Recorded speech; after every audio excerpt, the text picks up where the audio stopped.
I know this work that I do scares you. It scares me for you. The medicine is not the spirit. The medicine is only... Gets you to the spirit. It's a catalyst. It's an access point. To open you up to the spiritual realm. To divinity.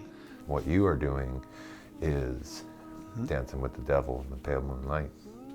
I know, me and Jack Nicholson. I've been down here before. Cold familiar floor. I could clench my fist, resist, but you won't see me hanging on.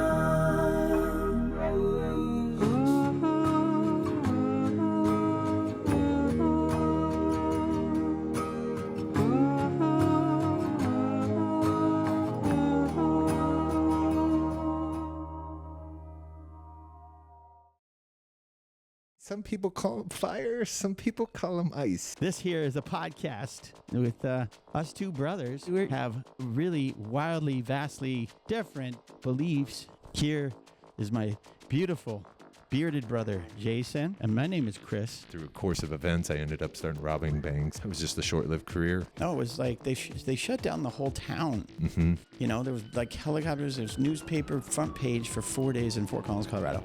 You know, people wanted your head. I ended up spending more time in there. 12 years. At that point, I did meet some Christians that were part of this fellowship, and they did write me. And for the first time in my life, I saw all that my life had been, all of it, from churning away from God to being a drug dealer to being a bank robber to all the pain and suffering I just caused everybody everywhere I go. My journey has gone the other direction. Even though Chris is dancing with the devil, I want to talk to him respectfully. I am not the enemy. I am That's your right. brother. Ayahuasca might be.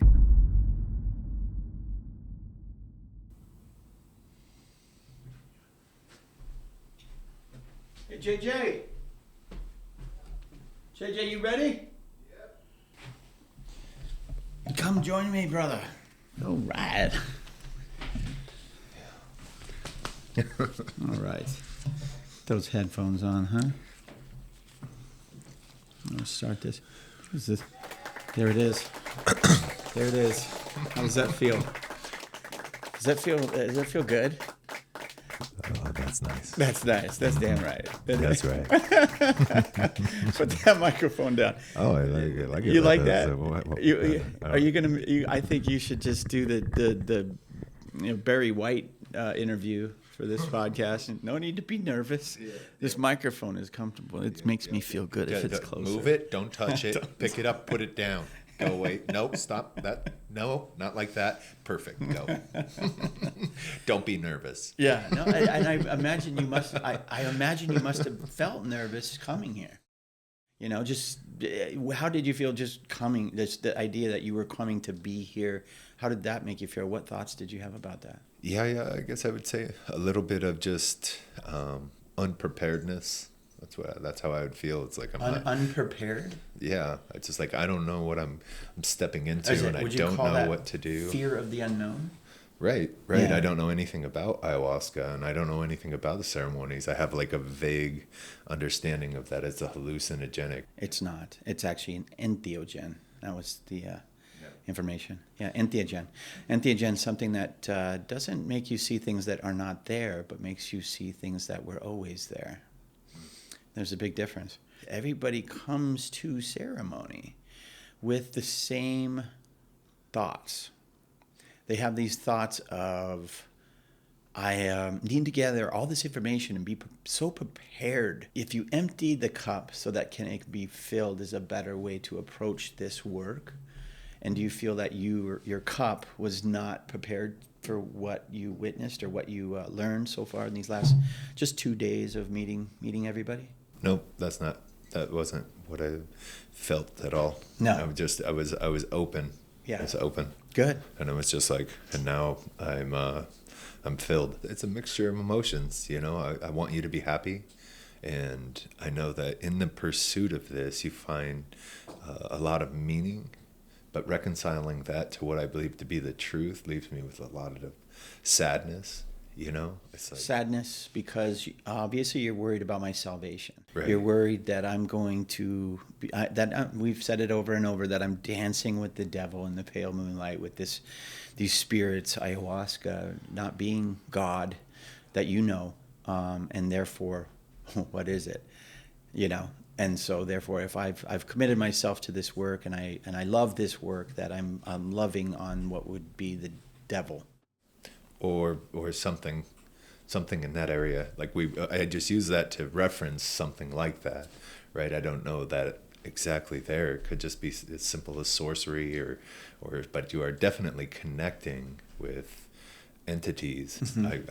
I would call them spirits, demons, whatever they are, and realizing that I'm up against something like that. I know it's like I didn't realize. I'll always have hope, but I know that anything shy of a complete miracle from Jesus, right? Mm-hmm. From the King of Kings stepping in for you, I just don't see how it'll work. And so you'll carry on in your path until either it gets dark and the possession turns a different color, which I think that the way that you do it, you put up a lot of safeguards. I think that's what are there for. The big talk here at the library today at 4 o'clock I organized. Oh, yeah? What's it about? Well, the talk is called Sacred Medicines for a Modern World. Just talk on that concept, a curandero, a practitioner, of sorts. And Cool. that's what we're doing. I'm filming it and making a record of it. Cool. Well, have fun. I will. Enjoy. See ya. This is my brother Jason. Oh, fantastic. I think Pleasure. I've told you a few things about my brother fantastic to Jason. meet you. Yeah, lovely. How are you? Yeah, good. Yeah. Yes. I'm trying to take in the likenesses, right? Do you see it? It's like Yeah, a little bit. he likes to bring up Danny DeVito And Arnold Schwarzenegger, we're twins. I've got 4 brothers, and if you see us all together, you can see the similarities. But if you saw us all separately, you'd be like, well, Is that true? Yeah. This is a stretch. This is a stretch a lot. But I've said it is like fire and ice. It's a beautiful combo. Yeah. We just complement each other so well. Cool, yeah. so when does this talk begin? I pity the priests trying to teach something they've never actually experienced, trying to talk about something they've never actually witnessed. They have a sense of it. We all have a sense that there is something afoot, that there is something extraordinary happening here. The intelligence behind all of this is self-evident. Trying to own that intelligence? Good luck. I live in very close relationship with it. No human paradigm will come close. We're not that clever.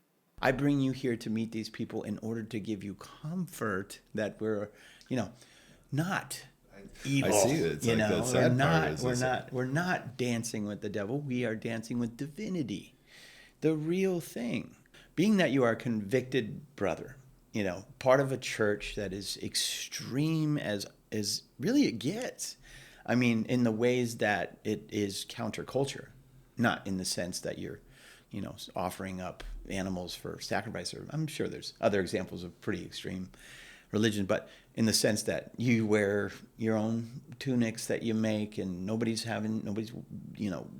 really attached to any jobs, and money is not a thing, and all the efforts to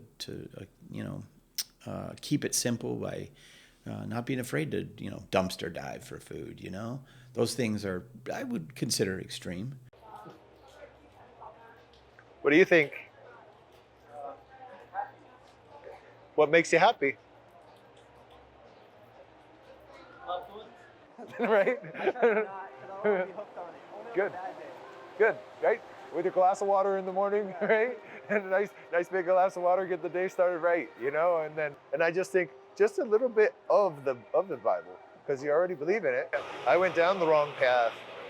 I spent most of my life in prison for robbing a bank, and it was hard. And then afterwards I got out, and then God gave me an experience, and like he changed me, changed my heart. This is your perspective, this perspective of the truth as just kind of a literal interpretation of the Bible, right? Right. Yeah.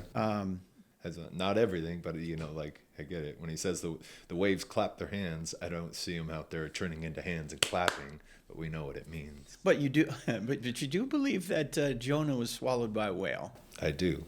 Actually swallowed by a whale. Lived in there for 3 days, got spat up on the ground. Yeah. Even though we all know that's not logical.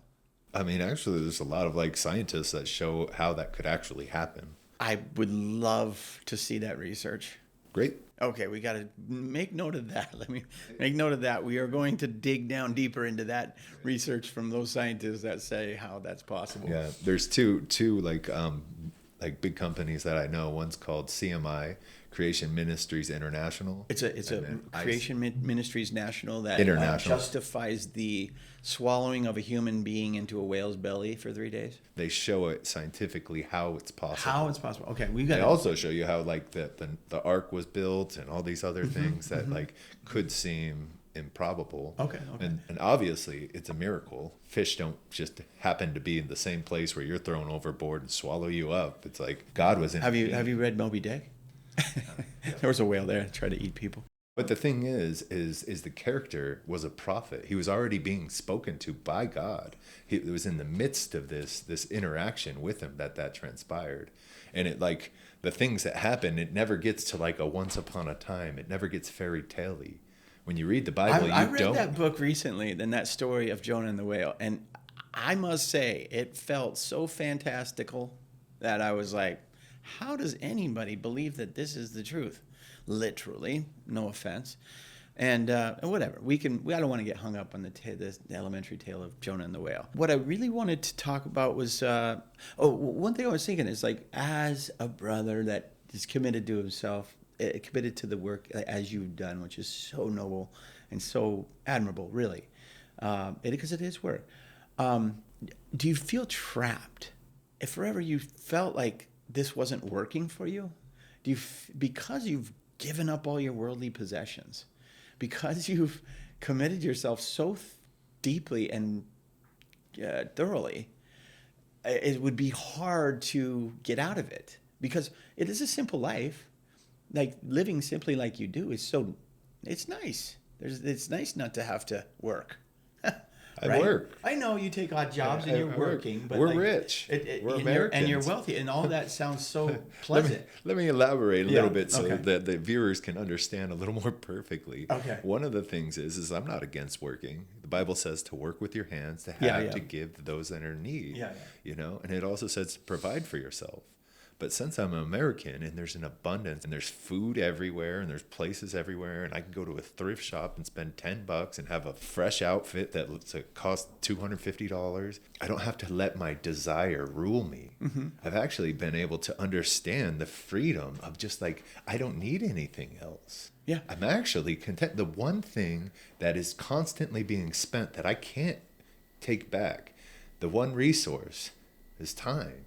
And I just don't want to blow it trying to gather up a whole bunch of money to leave behind me that will probably corrupt whoever I leave it to. And I'm not arguing with you the fact that that's a beautiful thing. And so sometimes if I get to the point where I need money, I try to just okay, now I need to try and get some money. Yeah. And I'll call you. Yeah. You come work with me. That's great. Right, I got a big job. I need some good help.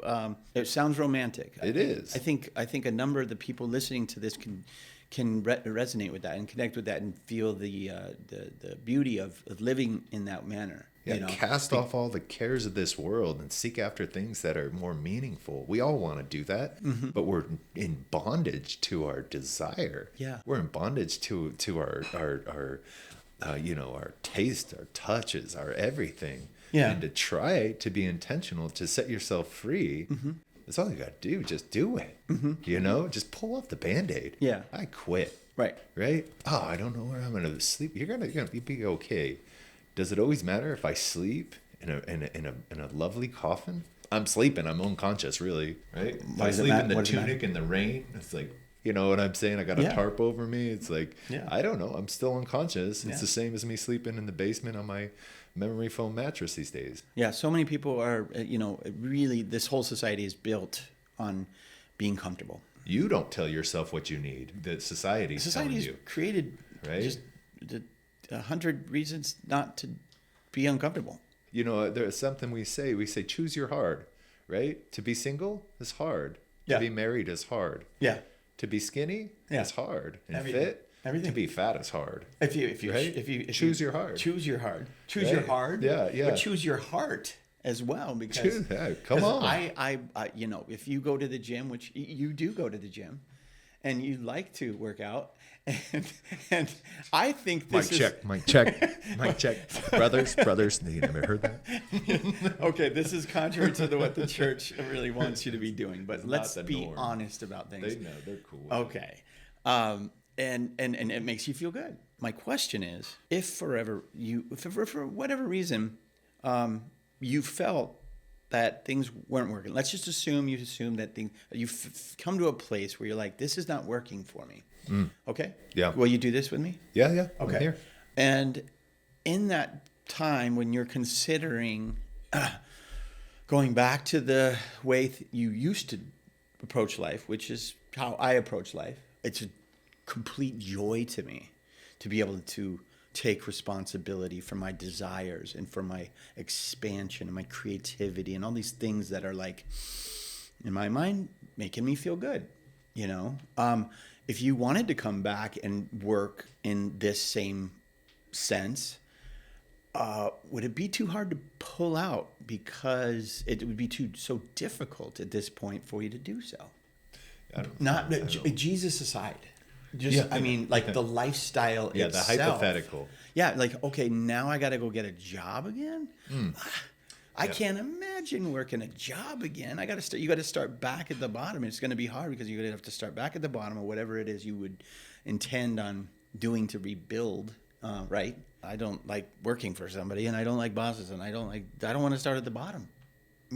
Huh. Like, those if you those ever are your had- perspectives. My Yeah. perspective is it's just slightly different. Yeah. So that let me tell you a story real quick. It's somebody wrote a story about Jesus being an electrician, and he comes in and he screws in a light bulb. And when he screws it in, it's like a 25 volt, right?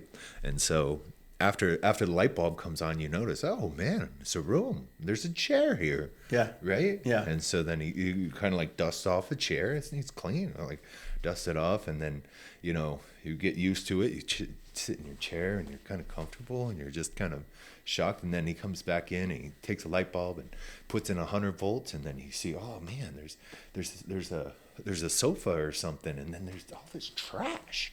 The place is kind of disgusting. And so you kind of like spend some time cleaning it up, and then he turns on another one, and it's like 250, and everything shines up, and you're like, oh, there's all kinds of disgusting stuff, mold over here. But then all these friends come over, they knock at the door with him when he comes, and he brings in his friends. Anyways, you get the picture. Is this story saying that the more light you shine, the more problems you make? No. So maybe I'll take just a second to explain it. He's showing you your heart and the different things in it, and how to clean it up, your life, the things that actually dirty up your soul and your happiness in who you are. And then he just shows you, and you clean it up because you want to, because now you have the light to see that it's there. You didn't even know. He says, after I had gone to 250, I knew I could never go back to the light of 100 volts again. I couldn't go back I just wouldn't want to go back to a certain way.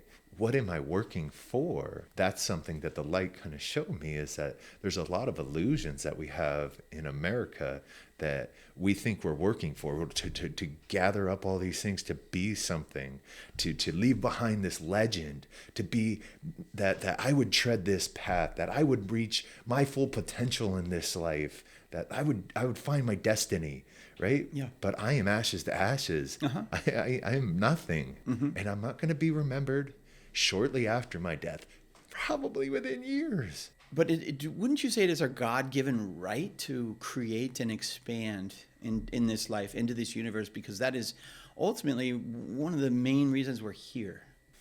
Yeah. To expand and create. And I would say that there's so many different forms of that, right? Absolutely. People want to take the more tangible, the physical, but I say that the creating is just like the intellectual and the spiritual are of a greatest sort for us and others. But is it a sin that we have this podcast equipment to use, which is ultimately somebody's idea? Like all this technology is ultimately somebody's idea that they creatively expanded into the universe and created through their work and made possible to us from their minds. You know, all of that creative expansion and that desire to do something. You know, with the idea of just creating from the perspective of the brethren, like when they want to live so simply, the idea to create new technology, would that be frowned upon? No, brothers make all kinds of cool stuff. Well, I mean, like, yeah, but do they? Brothers are do they want to? Are they trying to expand into this universe? Are they trying to create legacy, in a sense? No, I don't think that is. I mean, it's not about legacy. It's just about their desire to create. Yeah, and I would just say that. Yeah, that's not a high priority on our list. No. Is it because it's frowned upon to have desires? I wouldn't say that that's emphasized at all. I don't think so. You have the desire to go to the gym. Yeah, let's use that as an example. Okay. And like they have been completely merciful. They don't care about going to the gym. They just care about the fact that at the gym, you might see a lot of yoga pants and you might get carried away and become really vain. And like vanity is kind of shallow. Do they not trust that you can be strong enough to avoid those things? They've let me go. With your God? They totally have been. What's that? They totally have Are been. they worried about your salvation if you go to the gym? I don't know. I would think that they would just care for me like a father would. Mm-hmm. I don't want my children playing with knives until they're older, but now that you're a little older, you can have a buck knife if you want. Just please be careful. You know, keep it in your belt. Just don't walk around with it out, you know. Apprentice, you had a nice conversation with her last night, you know? The idea of the divine giving you something that you've asked for that's precious. Promised, yeah. Promised. And a miracle in itself. A miracle in itself.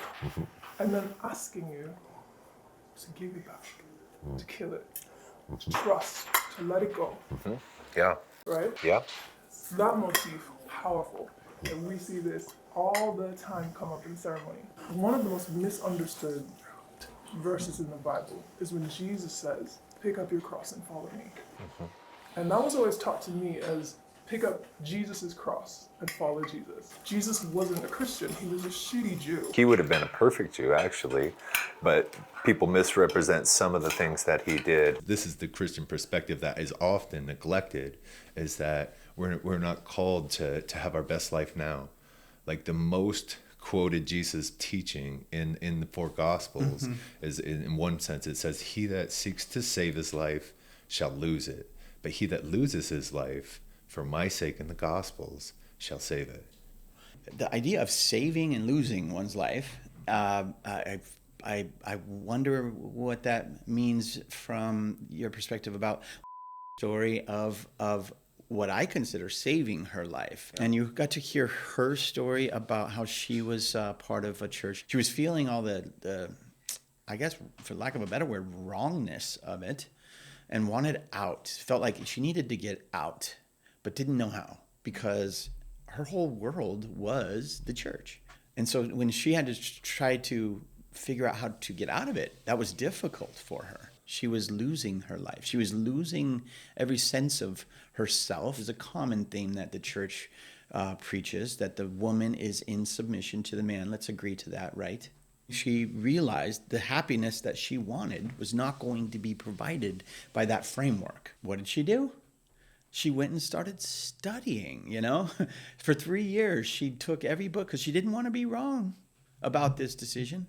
She had to look at the other side of the picture and make sure that that other side was maybe had a more potential to give her the happiness that she was looking for. That is my question. Is like, you dig deep into these things, and then it's hard to get out because you're completely identified by it. And I just wondered, I guess, how did that story impact you? I don't know how it transpired. I don't know the different nuances of everything in there, but I do know that the Christian heart, the true Christian path is hot. It's wrought with hardship, and it's like through much suffering must we enter into the kingdom of heaven.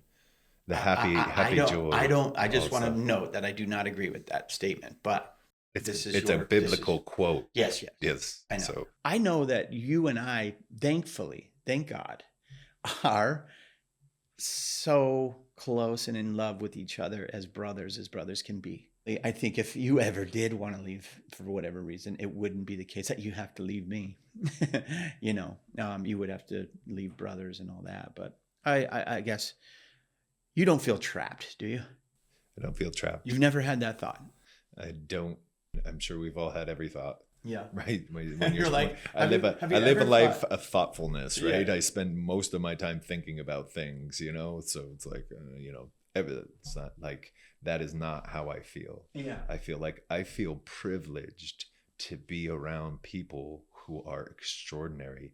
And I think you do too. I feel the same way. Absolutely. I see the overlap. I see the community. Yeah. I see the bond. I want to do more for my community. Mm-hmm. And I want to lay aside my own happiness because I think there's more important things than being happy. Well, that's a lot for me to chew on. There's more important things than being happy. That doesn't mean that I'm not happy.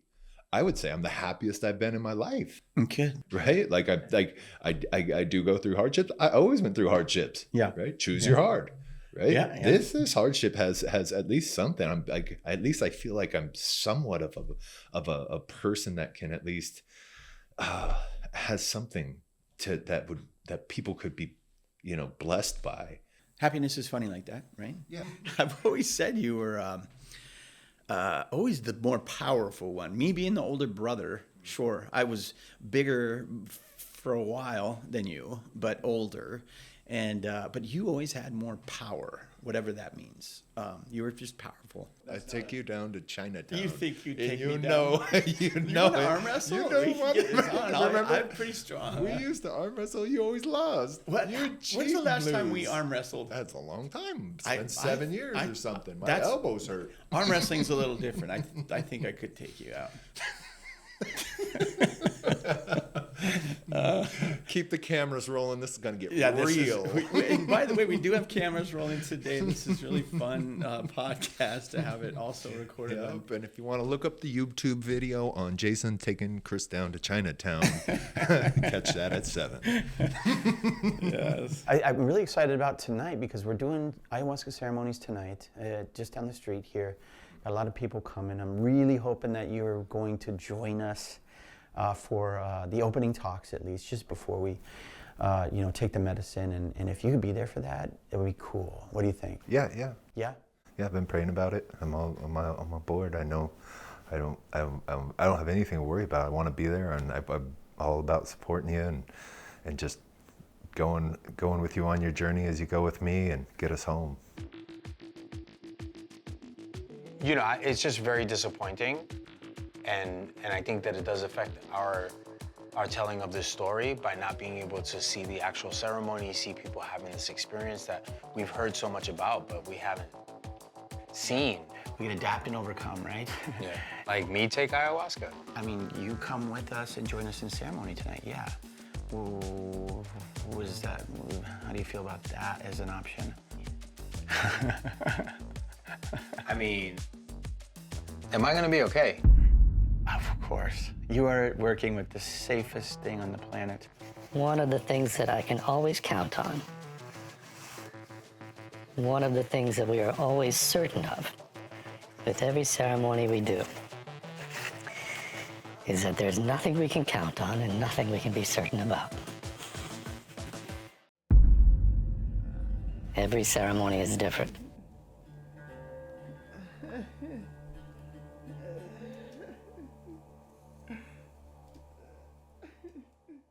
Thank you for joining us on this journey of love, disagreement, and discovery. Until next time, keep the fire for passion, for truth alive, because it's, it's important to connect with the power of love.